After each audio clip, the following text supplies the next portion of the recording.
Assalamualaikum warahmatullahi wabarakatuh. Nama saya Muhammad Astroyanto dari kelas 12 MIPA 3. Kali ini saya akan menjelaskan tentang pembelahan mitosis.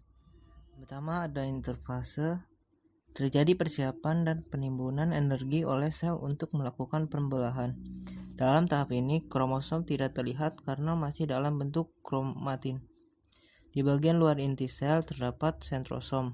Setiap sentrosom mengandung sepasang sentrioid. Fase B1. Pertumbuhan dan pengembangan sel ditandai dengan berkembangnya sitoplasma, organel sel, serta sintesis bahan yang akan digunakan pada fases. Fases atau sintesis. Terjadi replikasi atau duplikasi DNA sebagai materi genetik yang akan diturunkan kepada sel anak, sehingga nantinya akan dihasilkan dua salinan DNA. Fase G2. Terjadi peningkatan sintetis protein sebagai tahap akhir persiapan sel untuk melakukan pembelahan. Yang kedua ada profase. Sentrosom mengalami replikasi. Mikrotubulus mulai terlihat di antara dua sentrosom, nukleus dan membran inti sel mulai menghilang. Lama-kelamaan mikrotubulus membentuk barang spindel. Benang kromatin membentuk kromosom. 3. Metafase.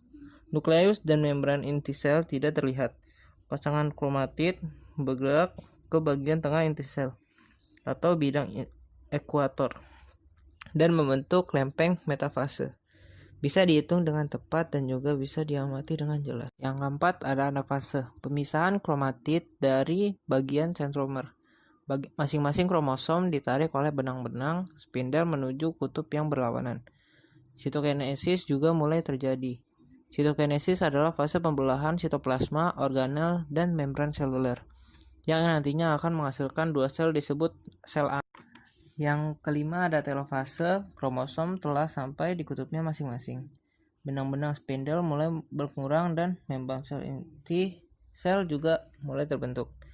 Kromosom juga berubah menjadi benang-benang kromatin kembali.